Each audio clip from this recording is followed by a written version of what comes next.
Louange au Créateur de l'univers, salutations de paix, de vie, de force et de santé à tous. Dans cette vidéo, il sera question de la shahada islamique, c'est-à-dire l'attestation de foi du musulman, et on parlera aussi des vrais piliers de la piété ou de la foi dans l'islam. Vous savez probablement que actuellement dans l'islam sunnite, donc l'islam majoritaire, lorsque quelqu'un se convertit, il doit dire l'attestation de foi qui est Ashhadu an la ilaha illallah wa ashhadu an Muhammadu Rasulullah. Ça veut dire que je témoigne qu'il n'y a de Dieu que Allah et je témoigne que Muhammad est le messager de Allah. Donc cette shahada est pratiquement incontestée. Pourtant, elle pose plus d'un sérieux problème par rapport au Coran, même si sa première partie est totalement exacte.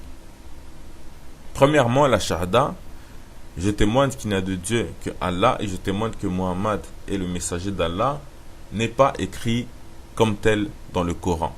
Deuxièmement, selon le Coran,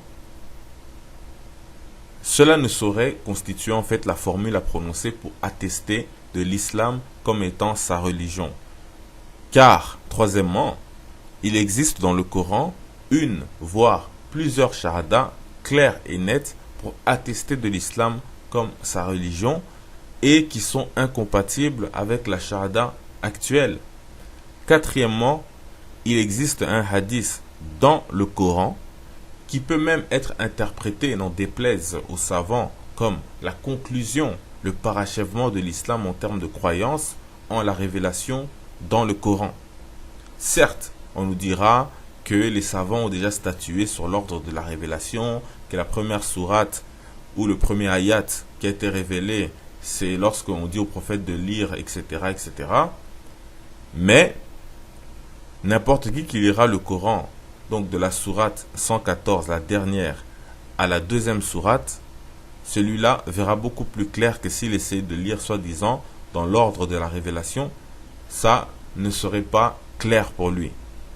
Puisque si on statue que la sourate 1, donc Al-Fatiha, est la première sourate incontestablement, mais par contre, si vous lisez de la 2 à la 114, vous allez être plus perdu que si vous lisez de la 114 à la deuxième sourate, donc qui est à mon sens la plus importante, qui est d'ailleurs la plus longue sourate du Coran.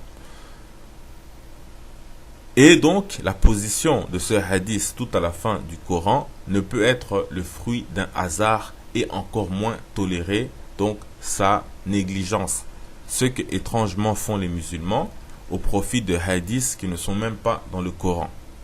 Et cinquièmement, l'objectif dans le fait d'éviter de prononcer là où les vrais shahadas est clair. C'est d'empêcher les musulmans d'avoir une croyance qui leur sera plus profitable, mais qui échapperait à coup sûr au contrôle des religieux et de leur politique. Parce que les religieux, les autorités font une politique, ils font de la politique. Revenons donc sur ces points pour un peu plus les développer. Donc on a dit que la shahada n'est pas mentionnée dans le Coran et qu'elle ne saurait constituer la formule à prononcer pour attester de l'islam comme étant sa religion. Pourquoi est-ce qu'on en arrive donc à cette constatation?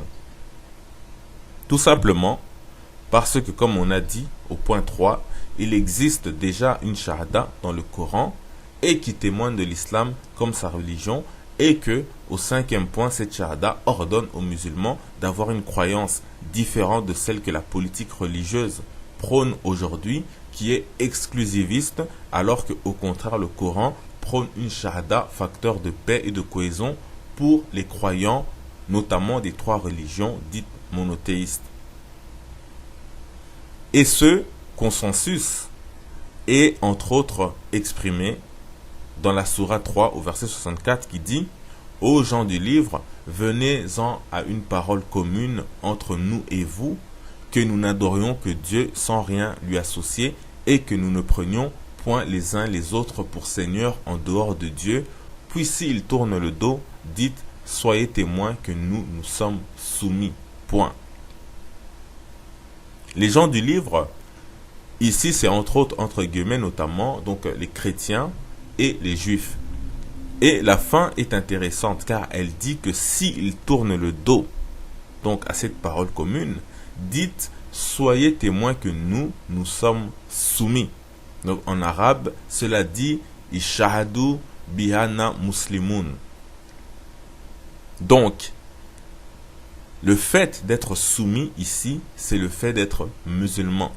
Donc la première partie de la shahada est donc incontestable. Et il en est ainsi, comme on le sait, tout au long du Coran.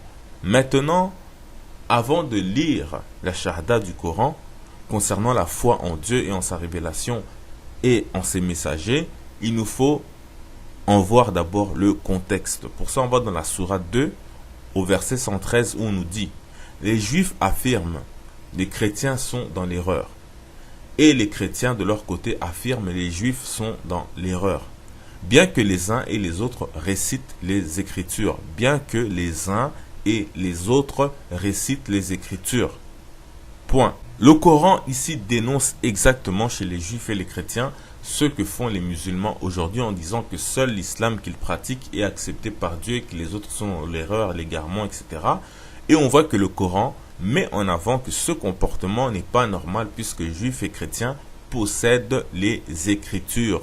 Donc ils ont avec eux les Écritures de Dieu révélées par les prophètes qui sont des prophètes d'une même lignée. Donc pour le Coran, Juifs et chrétiens devraient normalement dire tous ceux qui suivent les Écritures révélées iront au paradis.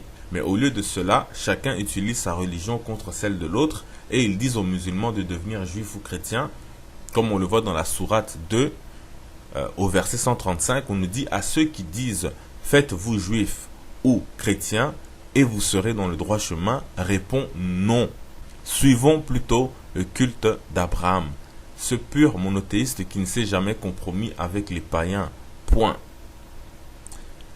Donc, on est bien dans un contexte de suivre une religion et de se convertir. Et c'est pourquoi Dieu va maintenant ordonner aux musulmans de prononcer une shahada qui non seulement témoigne de la religion d'Abraham, mais aussi qui aurait dû mettre tout le monde d'accord, juifs, chrétiens et musulmans. Sourate 2, chapitre 136. Dites, nous croyons en Dieu, en ce qui nous a été révélé, entre parenthèses, le Coran, à ce qui a été révélé à Abraham, à Ismaël, à Isaac, à Jacob et aux tribus, à ce qui a été donné à Moïse et au Christ, à ce qui a été révélé aux prophètes par leur Seigneur, sans établir entre eux aucune différence. Sans établir entre eux aucune différence. Et c'est à Dieu que nous sommes entièrement soumis. Et c'est à Dieu que nous sommes entièrement soumis. Point. Donc une fois encore, on termine par « Et c'est à Dieu que nous sommes entièrement soumis ». Soumis ici, c'est le terme « muslimoun », donc musulman. Ainsi, par cette attestation de foi, vous êtes entièrement musulman. Sans cela, vous n'êtes pas vraiment un musulman, car il faut croire en tous les livres révélés et à tous les messagers, et le Coran ajoute de ne pas faire de différence entre les prophètes. Or, dire dans la shahada actuelle que Muhammad est le messager de Dieu, c'est faire une différence. C'est comme dire qu'il n'y a que lui comme messager de Dieu. C'est pourquoi cette shahada n'est pas compatible avec celle du Coran, qui d'ailleurs, comme on a dit, pouvait convenir même à un juif ou un chrétien, mais pas celle qu'on entend aujourd'hui.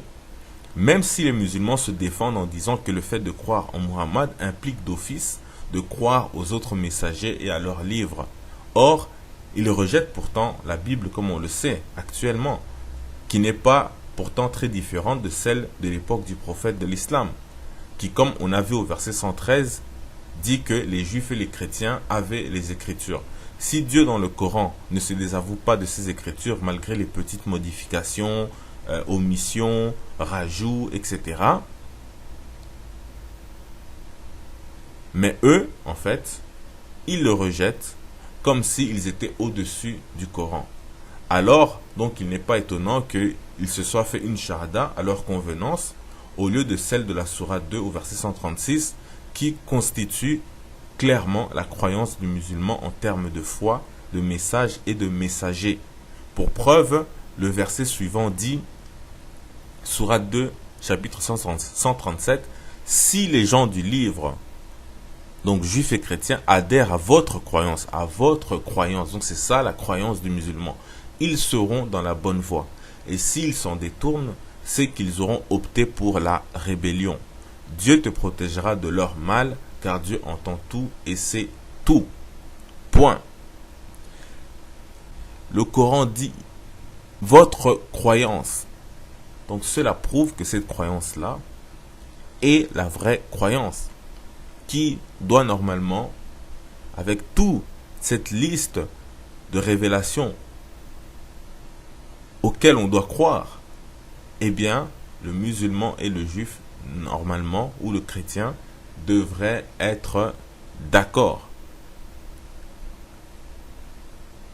Et donc, c'est cela, la shahada, la croyance du vrai musulman, en termes bien sûr de révélation. C'est très important de préciser cela.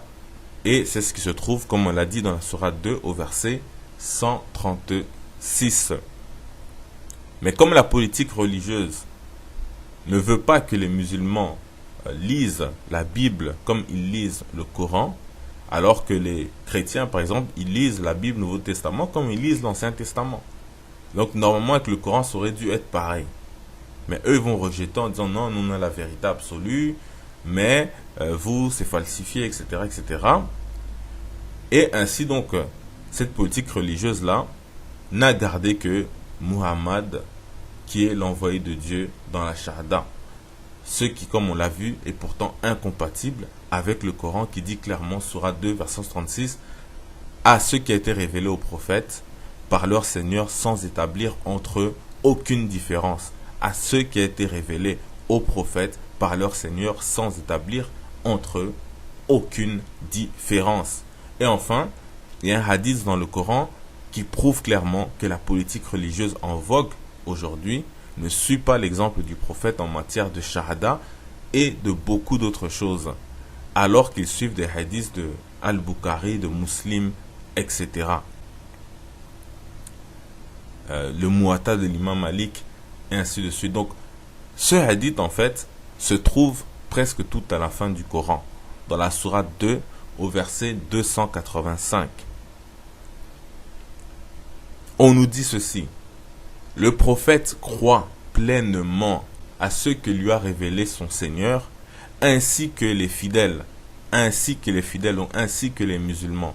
Tous ensemble croient en Dieu, à ses anges, à ses écritures et à ses messagers, sans faire aucune distinction entre ces prophètes. Donc on répète, le prophète croit pleinement à ce que lui a révélé son Seigneur. C'est l'exemple ici du prophète. Ainsi que les fidèles. C'est l'exemple ici des musulmans. Tous ensemble, prophètes et fidèles, croient en Dieu, à ses anges, à ses écritures, pas au Coran simplement, à ses écritures et à ses messagers, sans faire aucune distinction entre ces prophètes. Ils affirment, nous avons entendu et nous avons obéi. Nous avons entendu. Donc ils affirment, c'est un hadith. C'est une parole que eux-mêmes, ils affirment. Suite à tout ce qui vient d'être dit ici, donc le prophète et les fidèles disent, nous avons entendu et nous avons obéi. Pardonne-nous Seigneur, car c'est vers toi que tout doit faire retour. Point. Normalement, aujourd'hui, les musulmans aussi devraient dire, voilà, quelle est notre croyance, nous avons entendu et nous avons obéi. Donc, nous avons suivi l'exemple du prophète. Mais ça, on attend toujours de voir ça dans la réalité aujourd'hui. Puisque quand un hadith va te dire, il faut te couper les ongles d'une manière, il faut manger d'une telle manière, il faut se tenir debout d'une telle manière, marcher d'une telle manière, avoir une barbe de telle longueur, etc., etc. Ça, ils vont suivre. Mais, lorsque c'est dans le Coran, là, par contre, il y a comme un flou, mais comme on a dit, il y a des intérêts là-dedans. Donc on nous dit que le prophète et les croyants croient tous ensemble au Coran, en Dieu, en ses anges, en ses écritures, en ses messagers, sans faire de distinction entre ces prophètes. Donc, entre les révélations, les livres révélés. Le dictionnaire Larousse nous dit, dans la définition de distinction, action de distinguer, de séparer des personnes ou des choses, de faire une différence entre elles. Action de distinguer, de séparer des personnes ou des choses, de faire une différence entre elles. Donc en séparant Muhammad des autres prophètes, on fait cette distinction que le Coran interdit formellement, et on nous dit que le prophète et les croyants affirment: nous avons entendu et nous avons obéi. Donc ceci est un hadith, c'est une sunna dans le Coran. Mais hélas, comme on a dit, nombreux préfèrent des hadiths et une sunna en dehors du Coran. Si vous ne citez pas les autres prophètes, vous n'êtes pas obligé de prononcer leur nom un par un, comme le Coran fait. On croit aux prophètes dans leurs livres, à Muhammad au Coran, mais on ne fait aucune distinction entre eux. C'est la moindre des choses. Mais bon. Ainsi donc réellement croire au Coran et en ce qui a été révélé avant le Coran, c'est réellement suivre la voie du prophète de l'islam. Ce n'est pas pour rien qu'à plusieurs reprises, il est dit des choses comme par exemple dans la sourate 10, verset 94, et si tu es en doute, donc on s'adresse au prophète Mohammed, et si tu es en doute sur ce que nous avons fait descendre vers toi, interroge alors ceux qui lisent le livre révélé avant toi. La vérité certes est venue de ton Seigneur, ne sois donc point de ceux qui doutent. Point. Ici, Dieu aurait pu dire au prophète: ne doute pas, car c'est un ange qui t'a fait cette révélation. Mais il lui dit plutôt d'aller voir ou d'aller demander à ceux qui lisent les écritures saintes révélées avant le Coran. Et aujourd'hui, il se trouve qu'alors que les Bibles, le Coran, etc.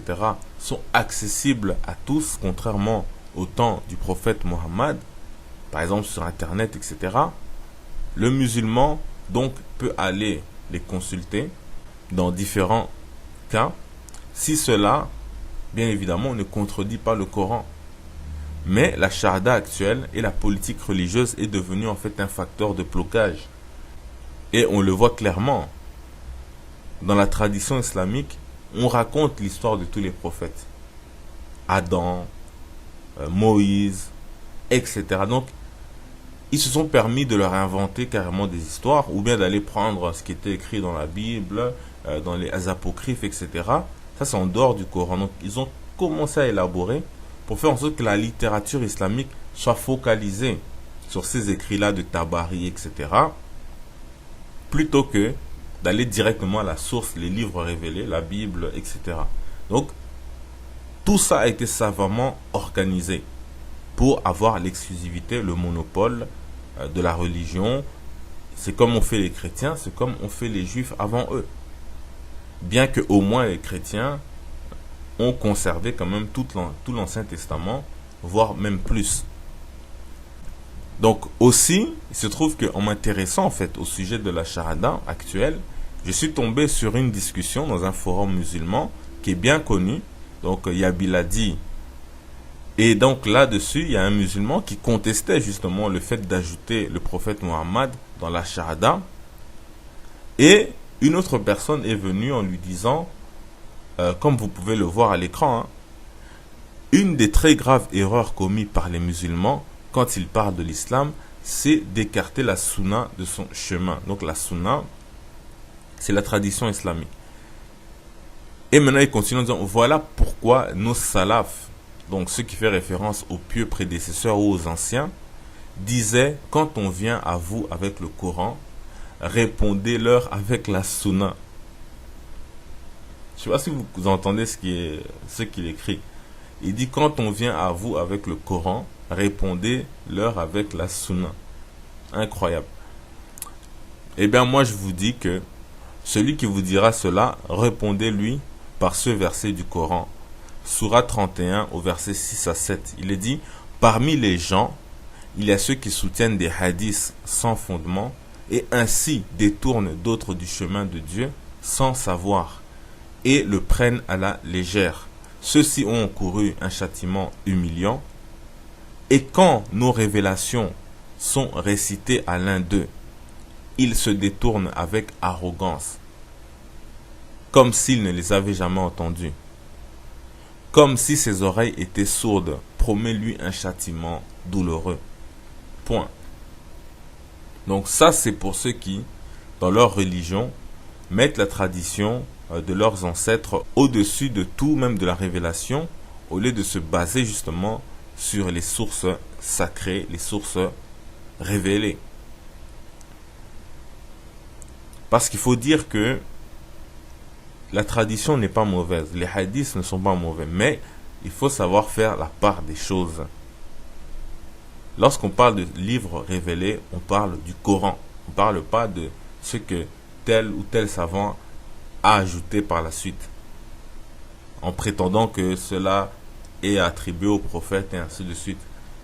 Donc, il faut simplement savoir faire preuve de discernement lorsque vous abordez les hadiths, la tradition, la sunna, etc. Mais il ne faut pas arriver avec des idées arrêtées que Bukhari, Muslim, c'est totalement authentique, le Muwatta, etc., Tabari, Ibn Kathir, Ibn Taymiyyah, et j'en passe, que voilà, c'est eux qui ont la vérité. Non. Parce que c'est beaucoup de gens présentent les choses un peu comme leurs maîtres les ont présentées, et ils ne vont pas au-delà. Déjà que chaque religion, en fait, rejette celle de l'autre, mais en leur propre sein. Par exemple, les juifs se basent sur les dires des rabbins plutôt que sur la Torah. Le chrétien, lui, va suivre les pères de l'Église, l'avis du pape, etc., qui peut changer tous les dogmes qui précédaient du jour au lendemain. Il arrive, ok, bon, Adam et Ève n'ont jamais existé, c'est une métaphore, blabla, puis on n'en parle plus. Finalement, l'homosexualité, c'est pas si mal. Donc voilà. Donc chaque pape peut arriver avec son innovation. Les croyants doivent suivre, etc., etc.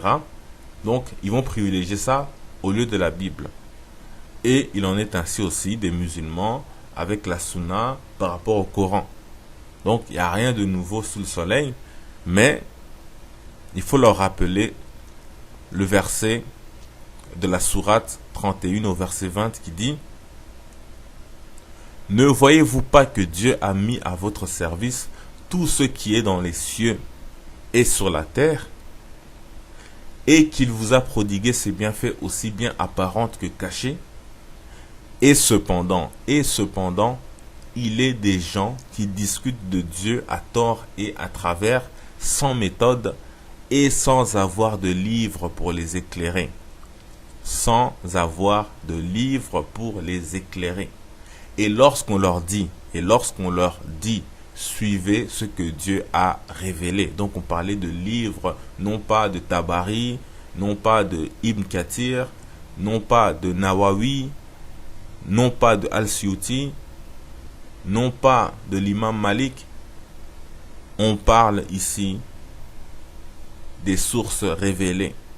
Donc on reprend, on leur dit, et cependant, il est des gens qui discutent de Dieu à tort et à travers, sans méthode et sans avoir de livre pour les éclairer. Et lorsqu'on leur dit suivez ce que Dieu a révélé, ils rétorquent non, nous suivons plutôt ce que nos ancêtres nous ont légué. Non, nous suivons plutôt ce que nos ancêtres nous ont légué. Donc on suit la sunna. Et alors qu'est-ce qu'on lui répond dans le Coran? Quoi? S'obstinerait-il à les suivre, donc ce qu'on leur a légué par leurs ancêtres, par leurs prédécesseurs, par leurs salafs, même si le démon les conviait au supplice de l'enfer? Point d'interrogation. Donc voilà de ce qui en est aujourd'hui, de ceux qui, lorsqu'on leur apporte le Coran, ils répondent par la sunna. Donc, C'est de quoi méditer pour celui qui a de l'intelligence, car la sourate de Luqman est la sourate du sage, donc de la sagesse, qu'un parent justement, donc un prédécesseur sage donne à son enfant. Or, c'est aussi la sourate qui vous invite à vous méfier des hadiths et de ce que les ancêtres, les parents, les anciens disent ou bien ont légué, pour privilégier cela par rapport à la révélation. C'est pourquoi en cas de doute, suivez toujours d'abord la révélation, et quiconque suivra la shahada de la sourate 2 au verset 136 ou le hadith du Coran sourate 2 verset 285, celui-là n'aura rien à redouter de s'égarer, toute religion confondue. Tandis que avec la shahada actuelle, il y a un risque de faire une distinction entre Muhammad et les autres messagers, ce que le Coran interdit clairement. Enfin, donc, pour terminer, donc voyons une affaire qui n'est pas dans le Coran, à savoir les 5 piliers de l'islam, ou plutôt, on va plutôt voir ce qui se trouve dans le Coran. Donc, pour rappel, en fait, les 5 piliers de l'islam sont la shahada, justement, donc l'attestation de foi à l'unicité de Dieu et la prophétie de Muhammad, qui est donc le plus important. Ensuite, deuxième pilier de l'islam, les 5 prières quotidiennes, donc la salat en direction de la Kaaba. Troisième pilier de l'islam, c'est la zakat, donc qui est l'aumône pour les pauvres, mais aussi l'impôt islamique. En 4, on a le jeûne du mois de Ramadan. Et en 5, on a le pèlerinage à la Mecque. Donc, ici, il faut répéter que nulle part dans le Coran, on énonce en fait ces 5 piliers comme tels. Et en même temps, par contre, le Coran énonce ce qu'on pourrait qualifier en fait de vrais piliers de la piété dans une même sourate, et tous en même temps et ensemble.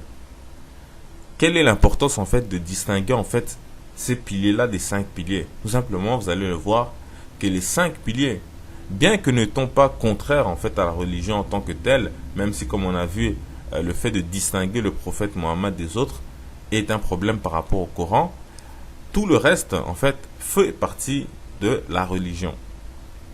Mais vous allez voir que il a été fait exprès de conserver cette image-là des 5 piliers à dessein, toujours dans un plan politique religieux. Sourate 2, verset 177, on nous dit: la piété ne consiste pas à tourner sa face du côté de l'Orient ou de l'Occident. La piété, c'est croire en Dieu, au jugement dernier, aux anges, aux livres et aux prophètes. Encore une fois, aux livres et aux prophètes. Donc c'est la piété. Pas dire à un seul livre le Coran. Non, on parle des livres révélés et aux prophètes, au pluriel. La piété, c'est donner de son bien, quelque attachement qu'on lui porte, aux proches, aux orphelins, aux indigents, aux voyageurs et aux mendiants. La piété, c'est aussi racheter les captifs, donc libérer les esclaves. Libérer les esclaves. Accomplir la salat, s'acquitter de la zakat, demeurer fidèle à ses engagements, se montrer patient dans l'adversité, dans le malheur et face au péril. Telles sont les vertus qui caractérisent les croyants pieux et sincères. Point. Voilà encore une fois en fait ce que l'on occulte par les 5 piliers volontairement ou involontairement actuellement. Parce que les 5 piliers de l'islam sont mis en avant en fait pour favoriser uniquement le côté rituel de la religion et non le côté pratique de la justice. En fait, on fait croire aux musulmans que les 5 piliers de l'islam accordent d'office l'entrée au paradis, ce qui est totalement faux. Mais c'est ce qui intéresse le plus la politique religieuse qui, premièrement par la shahada actuelle, détient déjà le monopole de la religion en écartant en fait le fait d'aller consulter de temps en temps les autres livres révélés précédents. Ensuite, par la salat, qui est certes un devoir incontestable, Mais en mettant ça en avant, on l'utilise en fait par les religieux pour orienter le croyant comme eux-mêmes ils le veulent. La zakat rapporte gros aux religieux, comme on le sait, même si c'est obligatoire, mais ça devait être surstructuré, ou même, certes, comme ils le font actuellement, mais lorsque, vous allez voir quand on arrive au Ramadan, etc., comme ils en parlent, c'est chacun en fait sa religion en quelque sorte. C'est un peu comme les pasteurs chrétiens, la dîme, les offrandes, ils se l'approprient et n'essayent pas de faire l'effort en fait de s'étendre, de s'unir pour faire réellement leurs vrais devoirs si on veut. Donc ils vont privilégier ce côté-là plutôt que le reste. Quelqu'un qui donne beaucoup de zakat ou beaucoup d'offrandes à l'église, ça va être plus difficile de le sermonner lui, tout comme on le voit par exemple les plus grands oulémas, les plus grands savants en Arabie Saoudite, dans les pays du Golfe, dans n'importe quel pays, tout comme dans les pays d'Afrique avec les faux pasteurs, etc. Combien vont aller critiquer la politique de l'État en disant voilà, là quand même t'as été trop loin. Non, on leur paye gros parce que les dirigeants aussi, les chefs, payent aussi la zakat et il faut voir les montants. Bref, c'est un autre sujet. Ensuite, avec le Ramadan aussi, ça rapporte gros puisque c'est vraiment le moment où il faut aller vers le croyant pour lui rappeler la zakat et les différentes formes de zakat. Donc, et cela bien sûr sans parler du commerce qu'il y a derrière tout pèlerinage. C'est devenu Disneyland un peu partout dans le monde. Il n'y a pas de mal, c'est une obligation religieuse, mais il y a toujours les commerçants, les marchands du temple qui sont jamais loin. Donc au final, comme par hasard, donc ces 5 éléments, ces 5 piliers suffisent en fait aux intérêts des religieux, faisant passer l'islam pour une religion de rite qui prime en fait sur la justice, tout comme les juifs et les chrétiens ont déjà fait auparavant avant eux. Alors que le Coran commence ce verset par vous dire par exemple que le fait de se tourner vers l'Orient ou vers l'Occident n'a pas vraiment une importance. C'est pas ça la piété, c'est pas ça la foi. Car certains en fait se disputaient de la direction de la prière. Est-ce que c'est par la Mecque, Jérusalem, etc. Qu'est-ce qui est plus sacré, qu'est-ce qui est pas plus sacré? Et aussi, comme aujourd'hui on le voit, avec des gens qui se disputent à propos des gestes à faire durant la prière, les rakats, ceci, cela. Donc, ils se disputent sur tout. Comment faire les ablutions, comment ceci, en pensant que c'est ça la piété. Alors ça n'a rien à voir avec ça. Donc, non, le Coran montre que la droiture, la piété, c'est la croyance qui accomplit les œuvres de justice. Donc, tu t'appuies sur la croyance pour accomplir tes œuvres de justice. Et en cela, la Bible est totalement en accord. Par exemple, dans Jacques, chapitre 1, au verset 26 et 27, si quelqu'un croit être religieux, sans tenir sa langue en bride, mais en trompant son cœur, la religion de cet homme est vaine. La religion de cet homme est vaine.